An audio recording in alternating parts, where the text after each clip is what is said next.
Minority defence committee के जिम्मेदारान के साथ में आज हम लोग कोर्ट में मौजूद है।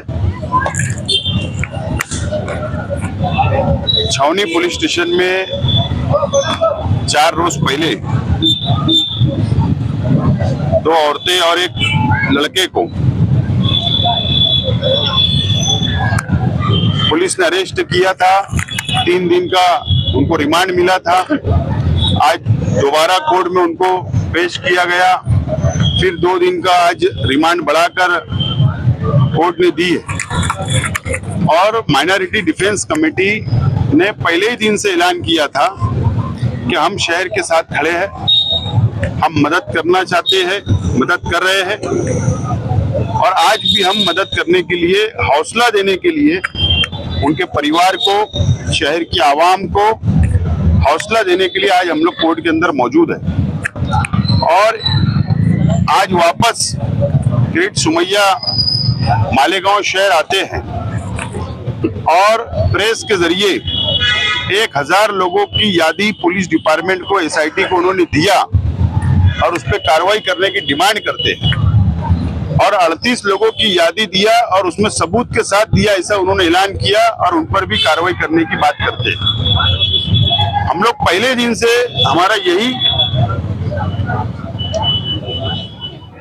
हमारा ऐसा मानना है कि ग्रेट सुमैया मालेगांव शहर के अंदर डराने के लिए, प्रशासन को दबाने के लिए वो शख्स आता है। और आज दोबारा 1000 और 38 लोगों के नाम का ऐलान करना और उन पर कार्रवाई का मुतालबा करना, मालेगांव शहर की आवाम को परेशान करना, उनको डराने के लिए वो शख्स आज वापस आया। बहरहाल माइनॉरिटी डिफेंस कमेटी शहर की आवाम के साथ है और पूरी लड़ाई हम लोग कानूनी भी और जमहूरी तौर पर भी हम लोग लड़ रहे हैं। और हमने प्रेस कॉन्फ्रेंस में ऐलान किया था कि 6 फरवरी तक अगर हमारी डिमांड को पूरी नहीं किया गया एसआईटी ने, तो हम लोग 7 तारीख को एहतजाजी धरना हम लोग देंगे। मैं आज आप लोगों के जरिए शहर की आवाम से, शहर की माँ बहनों से, बच्चों से अपील करता हूं कि शहीदों की यादगार के पास कुदवाई रोड पर 7 तारीख को जुमा 3 बजे से हमारा धरना शुरू होगा। शहर की आवाम उसके अंदर शरीक रहे। ये लड़ाई शहर की आवाम का साथ भी जरूरी है। हम लोग तो खड़े हैं लड़ने के लिए, लेकिन शहर की आवाम ने भी इसमें साथ देना चाहिए पुरअमन तरीके से। मैं अपील करता हूं शहर की आवाम धरने को कामयाब करे और उसके बाद का लाएअमल हम लोग उसी धरने के अंदर हम लोग आगे बताएंगे।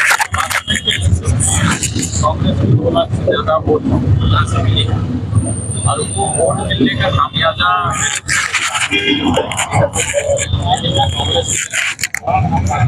पार्लियामेंट की तरफ, तो आप क्या कहेंगे? करेगा और जो है वो 4 दिन हो गए, फिर अभी 2 दिन फिर से जेल में रहेंगे और और नाम वो देख गए।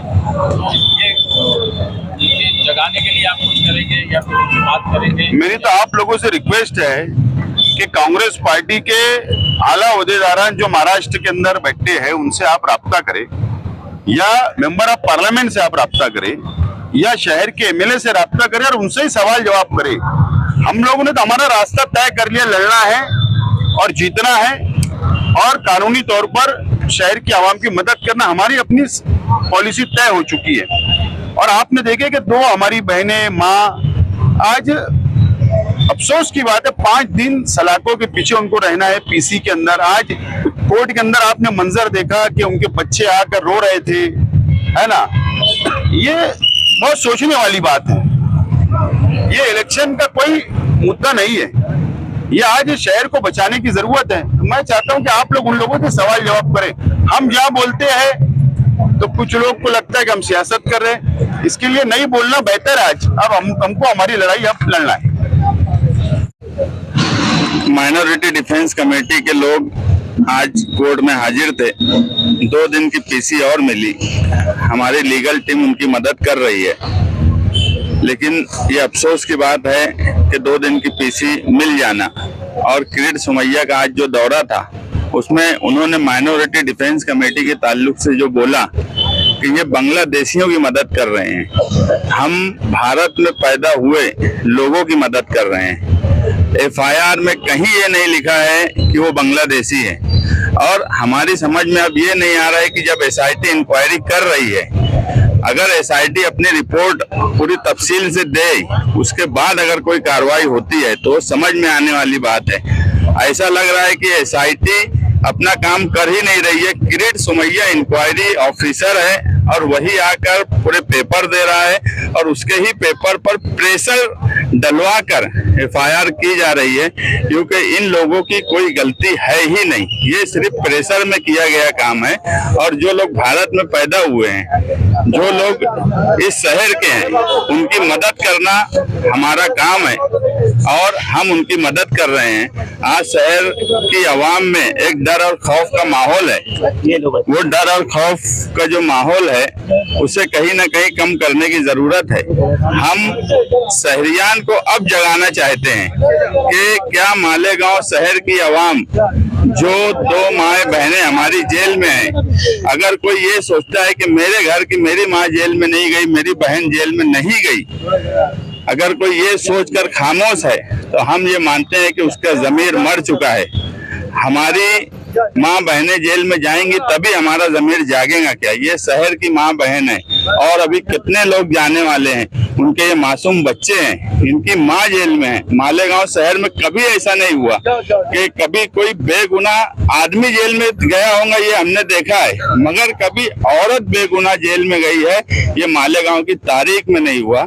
इसलिए अब मालेगांव शहर की आवाम को जागने का मुकाम आ गया है, सर जोड़कर बैठने का मुकाम है कि अब वो डिफेंस कमेटी के साथ शहर के सरकर्दा अफराद सर जोड़कर बैठे।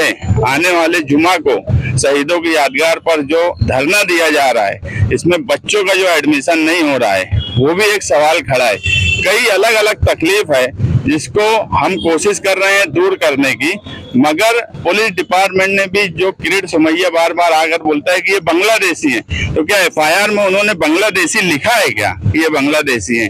अगर जब एफआईआर में नहीं है तो किरीट सोमैया की बात का जवाब भी डिपार्टमेंट को देना चाहिए कि वो बांग्लादेशी नहीं है। जो कागजात की इंक्वायरी हो रही है वो मामला है और उसके लिए हम लड़ रहे हैं। और जो लोग हैं वो भारतीय हैं, भारत में रहते हैं और भारत के लोगों की मदद करना हमारा फर्ज है। हम हमारा फर्ज निभा रहे हैं। क्या ये एनआरसी का ट्रायल है? आप ऐसा समझ लो कि मालेगांव शहर को एक ट्रायल की तरह ही इस्तेमाल किया जा रहा है। और जो मैं बोला कि अगर एसआईटी बनी है तो एसआईटी अपनी रिपोर्ट देती, उसके बाद कार्रवाई होती। किरीट सोमैया कौन जो 1000 लोगों के कागजात दे रहा है? एसआईटी दे रही है क्या? तो एसआईटी को इंक्वायरी क्यों नहीं करने दिया जा रहा? किरीट सोमैया पेपर लाकर देंगे और प्रेशर डालकर एफआईआर की जाएंगी और पूरा डिपार्टमेंट प्रेशर में ये कार्रवाई कर रहा है। इसलिए एक बड़ी ताकत के सामने अब पूरे शहर को खड़े होने की जरूरत है। ये लड़ाई अकेले आसिफ शेख की नहीं है, मेरी नहीं है, साबिर गौहर की नहीं है, अब ये लड़ाई पूरे शहर की है। अब शहर को फैसला करना है कि वो इस लड़ाई में किस तरफ रहेंगी।